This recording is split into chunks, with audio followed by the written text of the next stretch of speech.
"There are 3 bodies in the pool," a homeless girl shouted to the millionaire during his birthday party.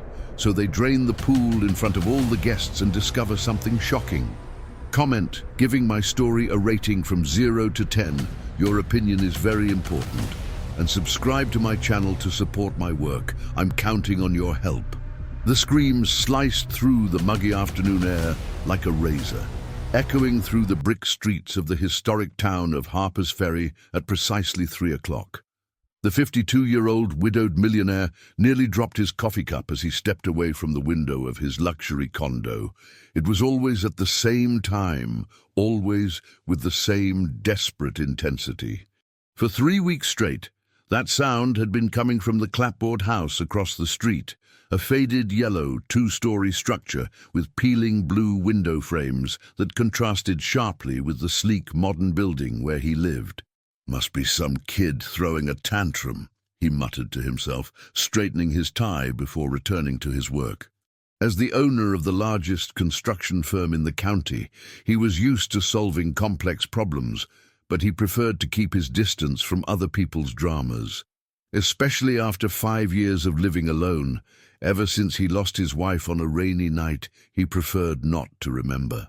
His fortune, accumulated through careful investments and a thriving company, provided him with comfort, but it didn't fill the emptiness he carried in his chest. Across the street, inside the clapboard house, the 4-year-old girl huddled in the corner of the kitchen, her years insufficient to understand why her aunt hated her so much. The 38-year-old woman held a metal spoon firmly, having heated it on the gas stove, her eyes bloodshot from the beer she'd been drinking since noon at the local bar. "You're a plague on this house," the aunt hissed, her voice slurred from the booze. "Because of you, my sister's gone. Because of you, I lost everything." The spoon came down hard on the girl's small arm, leaving a red mark that would join the other scars that dotted her thin limbs. The child bit her lip to keep from screaming louder. She had learned that screaming only enraged her aunt further, who had worked at City Hall until she was fired for constant absences caused by her addiction.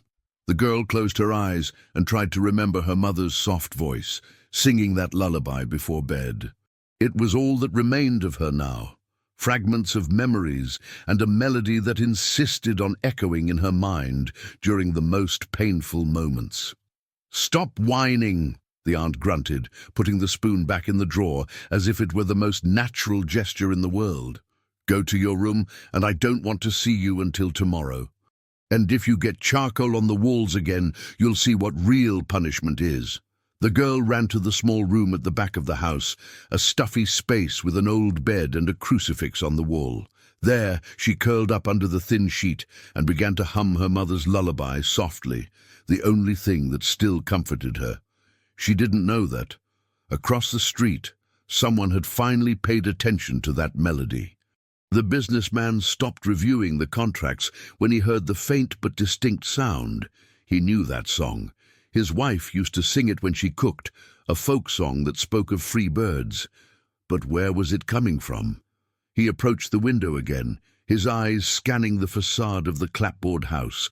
One of the back windows was ajar, and from there came that childlike voice, trembling but persistent. For the first time in 3 weeks, he felt something other than simple annoyance. There was something in that voice that struck a sensitive chord in his chest, something that reminded him of responsibilities long buried under layers of work and isolation. Next door to the clapboard house, the 61-year-old retired teacher was watering her begonias when she heard the girl singing. Unlike the businessman, she could no longer ignore the signs. During her 40 years teaching elementary school, she had developed a sixth sense for children in distress. And that voice carried a pain that made her heart clench. How strange, she thought, observing the windows of the house she had known for decades. The aunt had always been troubled, but since she took custody of her orphaned niece, something had changed in the air of that house. The girl never played in the yard, never ran through the streets like the other children in the historic town. The teacher dried her hands on her apron and made a decision. The next morning, she would pay a courtesy visit to her neighbor. It had been a long time since she had talked to her properly, and perhaps it was time to get to know the little child better. Meanwhile, the businessman remained at the window, an uncomfortable feeling growing in his chest. The music had stopped, but something in those few minutes had awakened memories that he preferred to keep dormant. Memories of a former employee who had resigned abruptly 5 years ago, a few months before the accident. She was a kind woman, always humming while organizing the construction company's files. Then, suddenly, she had simply disappeared from his life, leaving only a formal letter of resignation and many unanswered questions. He had never thought about her again, until he heard that familiar song echoing from a house where a child seemed to suffer in silence. His investments in stocks and mutual funds had multiplied his wealth over the years. But what was the point of all that wealth if he couldn't even pay attention to the suffering that was happening across the street? The sun began to set over the mountains that surrounded the town when the girl finally fell asleep, exhausted by pain and fear. Her small fingers clutched the sheet, and in her dreams, she flew like the birds she secretly drew on the kitchen walls with pieces of charcoal found in the yard. Across the street, the businessman closed the curtains and tried to return to work, but he couldn't concentrate. Something had changed that afternoon, something that he didn't yet fully understand. For the first time in years, he felt that maybe it was time to pay attention to what was happening beyond his own windows. But what could he do? And why did that song disturb him so much? The next morning brought with it the aroma of fresh bread from the local bakeries and the typical bustle of the historic town, waking up for another day. The retired teacher put on her best floral dress and combed her grey hair with extra care. There was something in that child's voice that wouldn't leave her alone, an echo of hopelessness that she recognized from her years as an educator. At 9 o'clock sharp, she knocked on the door of the clapboard house. The sound echoed through the silent interior until shuffling footsteps approached. The aunt opened the door with a puffy face and red eyes, clearly suffering the effects of the previous night's drinking. "Good morning," said the teacher with her gentlest smile. "I've come to pay a courtesy visit. It's been so long since we had a proper conversation." The aunt hesitated, running her hand through her disheveled hair. "Oh, Mrs. Henderson, it's not a good time. The house is a mess." "Nonsense, dear. We've been neighbors for so long."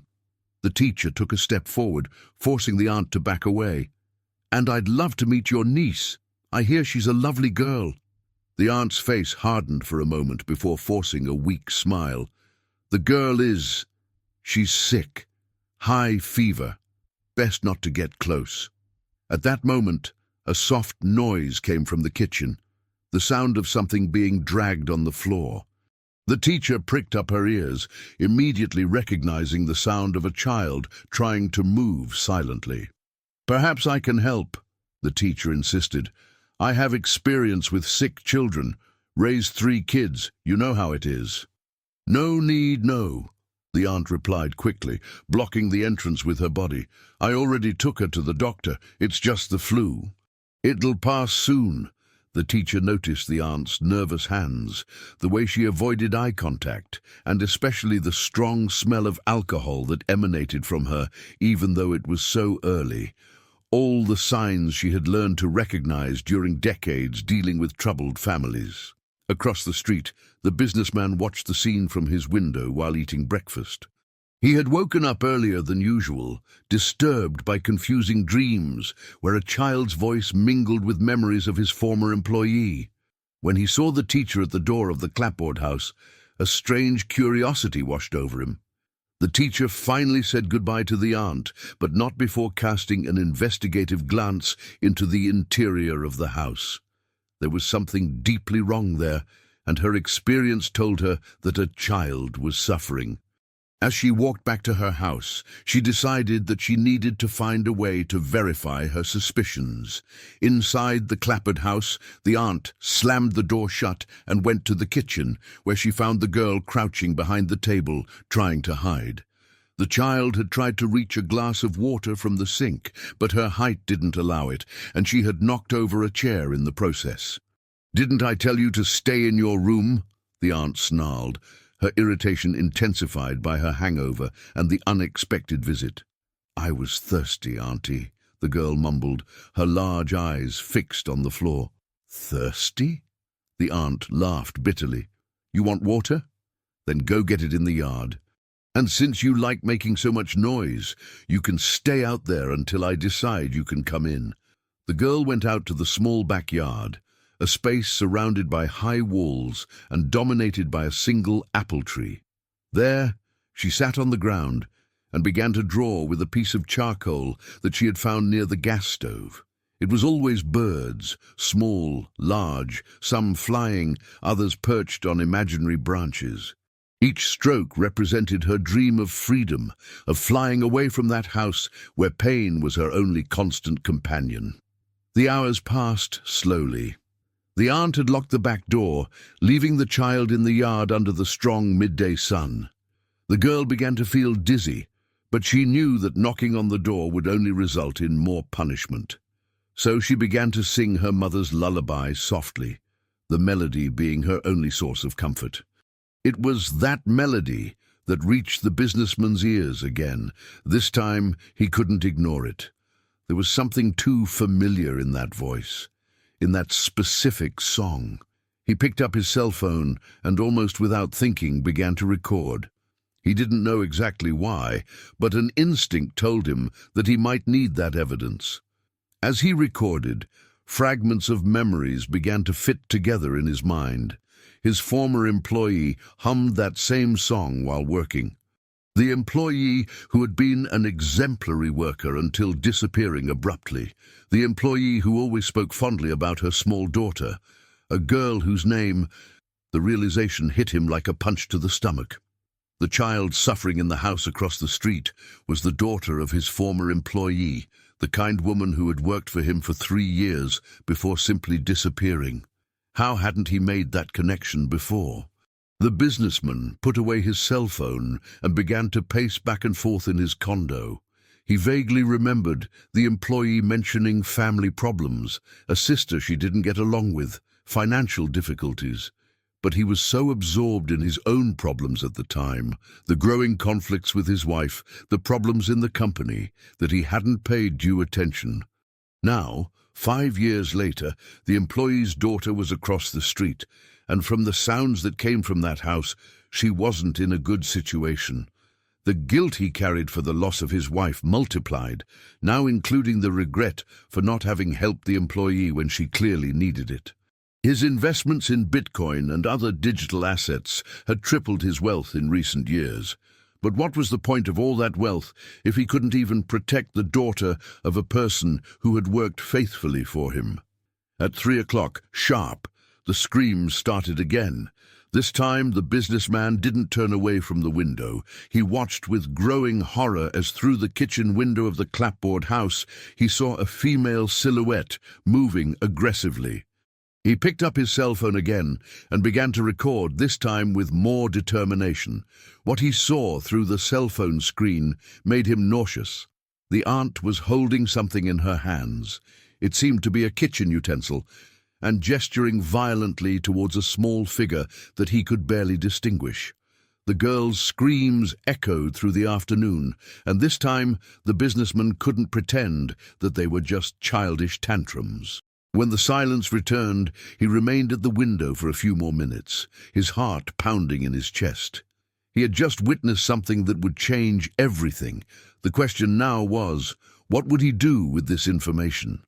His investment funds and stock market investments gave him financial power, but would that be enough to help a child in danger? And how could he act without revealing that he had spent years ignoring signs that he should have noticed much earlier? That night, the girl slept on the floor of the yard where the aunt had left her as punishment for making too much noise during the afternoon. The child curled up in her own t-shirt and looked at the stars through the branches of the apple tree. In her 4-year-old mind, she made a silent wish to her mother wherever she was that someone, Anyone would take her away from that place of pain. Across the street, the businessman couldn't sleep, tormented by the certainty that he needed to act, but paralyzed by the same emotional inertia that had consumed him since his wife's departure. But now there was something different, a responsibility that he could no longer ignore. 3 days had passed since the businessman discovered the child's identity, and the guilt consumed him like a slow fire. During those days, he had systematically documented the episodes of violence, always at 3 o'clock, always with the same methodical brutality. His collection of videos and audios grew, but his courage to act remained paralyzed by the same cowardice that had haunted him since the night he lost his wife. On that Thursday morning, the retired teacher made a decision that would change the course of everything. She had spent the entire night awake, tormented by the certainty that a child was suffering just a few feet from her home. Her 4 decades as an educator had taught her to recognize the signs, and they were all present in the clapboard house. She decided to approach the situation differently. Instead of attempting another direct visit to the aunt, she opted for a more subtle strategy. At 7 in the morning, she positioned herself in the side yard of her house, the spot from which she had the best view of the backyard of the clapboard house. What she saw horrified her. The girl was sitting under the apple tree, completely alone, wearing only a torn t-shirt and underwear. Her small arms were marked by obvious burns, some still red and inflamed. The child was drawing in the dirt with a piece of charcoal, creating shapes that the teacher recognized as birds. "My God," whispered Mrs. Henderson, her hands trembling as she held onto the fence that separated the yards. It was worse than she imagined, much worse. The girl looked up and saw the lady watching her. For a moment, the two stared at each other in silence. Then, to the teacher's surprise, the child smiled, a weak but genuine smile, and waved shyly. "Hi, Grandma," said the girl in her tiny voice, using the affectionate term she gave to all elderly ladies. "Hi, honey," replied Mrs. Henderson, struggling to keep her voice steady. "Are you okay?" The girl glanced quickly at the windows of the house before answering. "I'm fine. I'm just drawing birdies." "That's nice. Do you like birds?" "I like them a lot. They can fly wherever they want," the child replied, her large eyes shining with a sadness that broke the teacher's heart. At that moment, the aunt's harsh voice echoed from inside the house. "Girl, where are you?" The terror that instantly took over the child's face said everything Mrs. Henderson needed to know. The girl got up quickly, wiped her hands on her t-shirt, and ran inside the house, but not before looking once more at Mrs. Henderson with an expression that screamed for help. Mrs. Henderson remained in the yard for a few more minutes, processing what she had seen. The burns, the fear, the way the child reacted to the aunt's voice. Everything confirmed her worst fears. She could no longer pretend that she didn't know what was happening. Meanwhile, across the street, the businessman had witnessed the entire interaction. Through his window, he was able to see the backyard partially, and the sight of the marks on the girl's arms made him feel sick. For the first time in 5 years, he felt a genuine rage burning in his chest. His former employee had trusted him in some way. Even if indirectly, even if he didn't know it at the time. She had left her daughter in the care of a family that lived in the same town where he lived. And now that child was being tortured while he watched from his comfortable condo, paralyzed by his own cowardice. At 11 in the morning, Mrs. Henderson made a courageous decision. She put on her best Sunday dress, took a tray of homemade cookies she had prepared as a pretext, and headed to the clapboard house again. This time, she wouldn't take no for an answer. The aunt answered the door reluctantly, clearly annoyed by the neighbor's insistence. "Mrs. Henderson, I already told you that it's not a good time." "Dear, I brought some cookies that I made yesterday," interrupted Mrs. Henderson firmly, "and I insist on getting to know the little one better. As long-time neighbors, it's our duty to support each other." Before the aunt could protest, Mrs. Henderson had already entered the house, using all the authority that decades of classroom experience had given her. The interior of the clapboard house was dark and smelled of mildew mixed with alcohol. Old, poorly maintained furniture occupied the living room, and there was a heavy atmosphere that made the air seem difficult to breathe. "The girl is sleeping," the aunt lied, blocking the path to the back of the house. "What a pity. Maybe another time then," said Mrs. Henderson, but her experienced eyes had already catalogued several disturbing details. Dark stains on the kitchen floor that appeared to have been poorly cleaned, a metal spoon left on the stove, and especially small charcoal drawings on the walls that had clearly been made by a child. At that moment, a low sound came from the direction of the kitchen, a muffled sob, almost imperceptible. Mrs. Henderson and the aunt froze. The silence that followed was tense and revealing. "Must be the neighbor's cat," the aunt said quickly, but her voice trembled slightly. Mrs. Henderson smiled and nodded, but she had decided that she had already seen enough. "Well, I'll let you rest then. But remember that I'm always here next door if you need anything at all." The tone of Mrs. Henderson made it clear that it wasn't just a casual offer of help. It was a subtle but direct warning. After Mrs. Henderson left, the aunt slammed the door shut and went to the kitchen, where she found the girl huddled behind the gas stove, trying to hide. The child had cried when she heard Mrs. Henderson's gentle voice, remembering the kindness she had once known. "You were making noise," accused the aunt, her eyes already shining with familiar fury. "No, Auntie, I didn't make noise," protested the girl, but her small voice sounded weak, even to her. The aunt picked up the metal spoon that was on the stove and placed it directly in the flame. The girl recognized the ritual and began to tremble. She knew what was coming next. "You want to draw attention, don't you?" the aunt hissed as the spoon heated up. "You want the neighbors to come here asking questions? You think I don't know how to take care of you?" Across the street, the businessman had positioned his cell phone on the window and was recording again. This time, he managed to capture not only sounds, but also partial images through the kitchen window. What he saw made him make a decision that would change everything. He could no longer be just a silent observer. His former employee had been a good person, a dedicated worker who always spoke of her daughter with love. That child was his responsibility now, whether he wanted it or not. While the girl suffered another episode of systematic torture, the businessman made a call that he hadn't made in months. He called his personal lawyer and old college friend, Robert. "Robert, I need your help with a delicate situation," he said, watching through the window as the girl's screams echoed through the afternoon. "It's about a child, and I think it may be a matter of life and death." His euros stashed in an international account and his capital diversified in different currencies gave him resources, but now he needed something more than money. He needed the courage to face the consequences of years of omission. Across town, the retired teacher was also making an important call.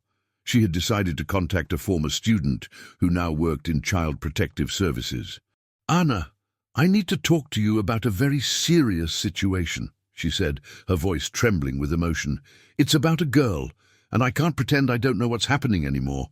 That night, after the aunt fell asleep drunk on the living room sofa, the girl managed to sneak out to the yard. Her new burns burned, but the physical pain was less than the pain in her heart. She sat under the apple tree and looked at the stars, humming her mother's lullaby softly. What she didn't know was that, for the first time in months, two people were truly paying attention to her suffering, and that, in the coming days, her life would change in ways she couldn't even imagine. But before that, she would have to survive a few more hours of terror, as the aunt had discovered the drawings on the wall and planned a punishment that would be unlike any other. The lawyer arrived at the businessman's condo on Friday morning with a grave expression on his face. The two men had been classmates at the university nearly 3 decades ago, and Robert knew well the emotional isolation that his friend had built after the loss of his wife. Therefore, the urgent phone call the night before had surprised him so much. "I need you to tell me exactly what's going on," said Robert, sitting down in the condo's spacious living room. "You talked about a child in danger, but I need details." The businessman poured coffee and positioned himself near the window, the spot that had become his obsession in recent days. "The girl who lives in the house across the street is the daughter of a former employee of mine. She's being mistreated by the aunt who takes care of her." "Mistreated how?" asked Robert, taking a notepad from his briefcase. "Burns. Daily screams. Neglect." The businessman paused, struggling with the words. "I have recordings, Robert, evidence of what's happening." Robert was silent for a moment, processing the information. "This is very serious. If you have evidence of child abuse, you need to contact Child Protective Services immediately." "I know," replied the businessman, running his hands over his face. "But there's something else. The employee worked for me for 3 years. She left abruptly in 2019, a few months before the accident. I never understood why, but now you feel responsible," completed Robert, understanding the emotional complexity of the situation. The businessman nodded. "If I had paid more attention at the time, maybe I could have helped. Maybe she wouldn't have had to leave her daughter with that woman." At that moment, the familiar sound of screams echoed from the house across the street, even though it was only 9 in the morning. Both men turned to the window, and Robert could see the look of anguish on his friend's face. "This happens every day?" he asked, horrified. "At 3 in the afternoon, religiously.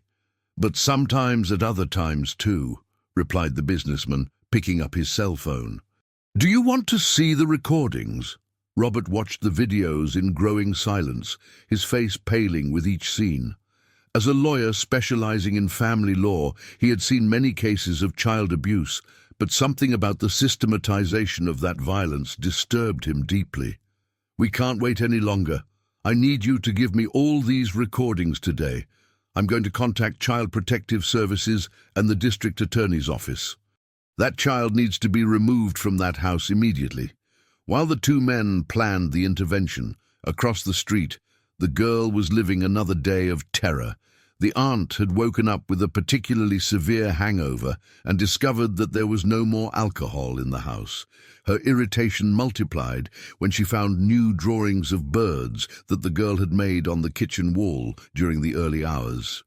"How many times do I have to tell you not to get the walls dirty?" shouted the aunt, holding the girl by the arm hard enough to leave marks. "You're a plague, a curse on this house." The girl tried to explain herself, to say that she had dreamed of her mother and that the drawings made her feel less alone, but the words were lost in sobs. At 4 years old, she still didn't fully understand why her aunt hated her so much, why each day brought new pain.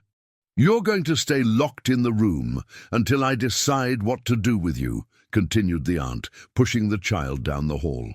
"And if I hear even a sound, you'll know a punishment you've never experienced before." The room where the girl was locked was small and stuffy, with only a high window that she couldn't reach. There, she curled up in the corner and began to sing her mother's lullaby softly, the melody being her only source of comfort in a world that seemed to have forgotten that she existed. It was that song that the retired teacher heard when she passed by the house on her way to the grocery store. The teacher had spent the entire night thinking about the conversation with the girl in the yard, the marks she had seen on the child's arms, the atmosphere of fear that permeated that house. The teacher stopped in front of the gate and listened. The girl's voice was weak, but loaded with a sadness that made the teacher's heart break. At that moment, she made a decision that would change everything. Instead of going to the grocery store, the teacher headed directly to the city center, where the small office of Child Protective Services was located. She knew the counselor Anna Beatrice well, a former student of hers who had dedicated herself to the protection of vulnerable children. "Anna, I need to talk to you about a very serious situation," said the teacher, entering the office without ceremony. Anna Beatrice looked up from the papers she was analyzing. "Mrs. Henderson, it's good to see you. What brings you here today?" "A child in danger. My neighbor. I'm sure she's being mistreated." Anna straightened up in her chair, her expression becoming immediately serious. During her 5 years as a child welfare counselor, she had learned to recognize when a complaint was serious, and Mrs. Henderson was not the type of person who would make frivolous accusations. "Tell me everything," said Anna, picking up a complaint form. While the teacher reported her observations across town, Robert was in a similar meeting at the district attorney's office. The prosecutor, Lucas Andrade, listened attentively as Robert presented the evidence collected by the businessman. "This is compelling evidence," said the prosecutor, examining the videos on Robert's cell phone. "I'm going to order an immediate investigation and request the removal of the child from the family environment." "How long will that take?" asked Robert, worried. "With this evidence, we can act today," replied Lucas. "I'm going to contact Child Protective Services now." Thus, by a coincidence that would change the girl's destiny, 2 simultaneous complaints arrived at Child Protective Services on the same morning. Anna Beatrice was finishing writing down the teacher's report when her phone rang. "Child Protective Services, Anna Beatrice speaking." "Anna, this is Prosecutor Lucas Andrade. I need you to make an urgent intervention at a house. We have evidence of serious child abuse." Anna paused, the pen suspended above the paper. "Is it by chance the yellow clapboard house?" "Exactly. How did you know?" "I just received a complaint about the same house," replied Anna, looking at the teacher with surprise. "2 independent sources. That confirms the seriousness of the situation." At 2 in the afternoon, a coordinated operation was being set up. Anna Beatrice, accompanied by 2 social workers and a bailiff, was heading to the house. Mrs. Henderson had offered to accompany the team, using her experience with traumatized children.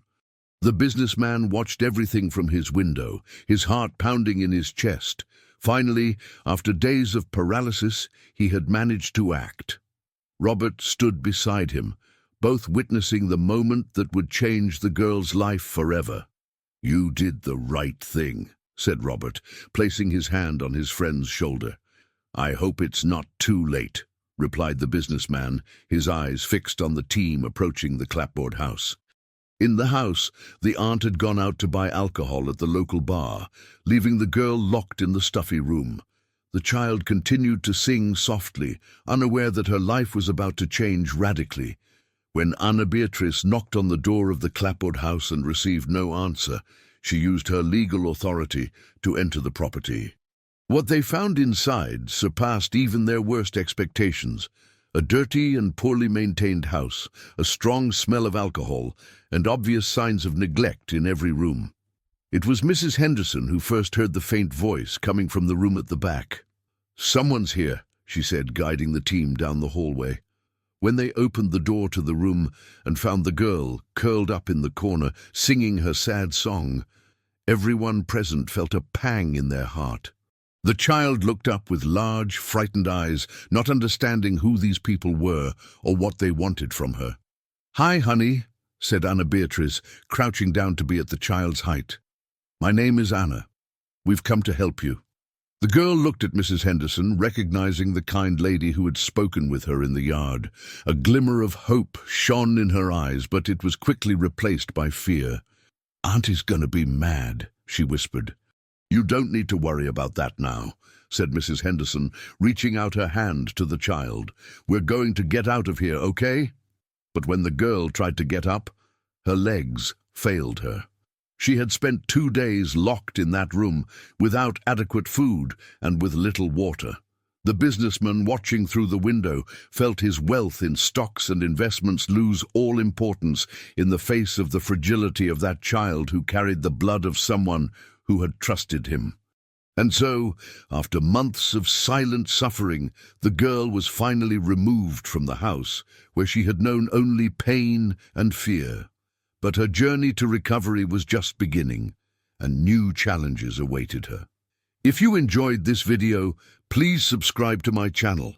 I promise to bring you videos every day that will make your life happier. Comment on what you thought of my story, giving it a rating from 0 to 10, and thank you very much.